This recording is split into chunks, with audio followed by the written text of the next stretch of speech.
Kandiaro police कार्रवाई कंदे 4 ॾोहारियुनि खे गिरफ़्तार करे वरितो। इन ॾिस में DSP इमदाद सोलंकी ऐं SHO रहीम वासवाणो कंडियारो थाणे ते प्रेस कॉन्फ्रेंस कंदे चयो त कंडियारो पुलिस SSP नौशरो फ़ैरोज़ इल्ताफ़ हुसैन लगारी जे हुकुम ते मुख़्तलिफ़ इलाइक़नि मां कार्रवाई करे 4 जवाबदारनि लखमीर मंगणहार, फज़ुल कलोड़ो, अता मोहम्मद कलोड़ो ऐं हैदर कलोड़ो खे गिरफ़्तार करे संदसि निशानदही ते मुख़्तलिफ़ इलाइक़नि मां चोरी ऐं फुर्तियल 26 मोटरसाइकिलूं ऐं 38 किलो चर्स सां गॾु पिस्टल ऐं गोलियूं हथ कयूं वयूं आहिनि। उन्हनि ॿुधायो त जवाबदारनि ॾोहारियुनि जो बैनल सूबाई गिरोह सां तालुक़ु आहे, जेके मुख़्तलिफ़ इलाइक़नि मां मोटरसाइकिलूं चोरी ऐं फुर करे ॿियनि सूबनि में विकिरो कंदा आहिनि।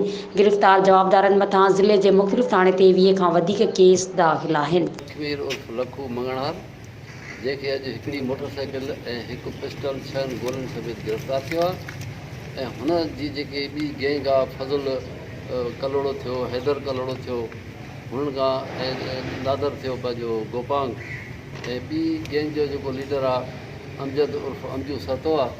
मोटरसाइकिलियूं रिकवर कयूं आहिनि जिन जो अंग हींअर असां तव्हांखे जेको ॿुधायूं था उहे 26 आहे। हिननि में कुझु मोटरसाइकिलियूं हिंगोर जा जूं आहिनि जेके चोरी थियल आहिनि, उते FIR दाख़िल आहिनि, कुझु मेरापुर जूं आहिनि, कुझु कंडियारे जूं आहिनि, कुझु मुख़्तलिफ़ जॻहियुनि जूं आहिनि। कंडियारे में बस्ट कयूं आहिनि।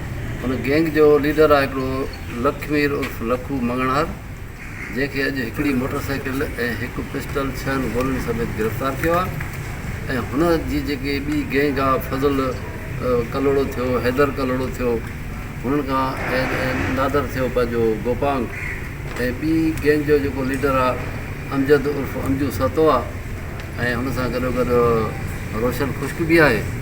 त हुननि खां असां रेडियो करे मुख़्तलिफ़ जायुनि तां मोटरसाइकिलियूं रिकवर कयूं आहिनि जिन जो अंग हींअर असां तव्हांखे जेको ॿुधायूं था उहे 26 आहे। हिननि में कुझु मोटरसाइकिलियूं हिंगोर जा जूं आहिनि जेके चोरी थियल आहिनि, उते FIR दाख़िल आहिनि, कुझु मेरापुर जूं आहिनि, कुझु कंडियारे जूं आहिनि, कुझु मुख़्तलिफ़ जॻहियुनि जूं आहिनि। मज़ीद खबरों और तफसीलात के लिए विजिट करें हमारी वेबसाइट www.awami newshd.com।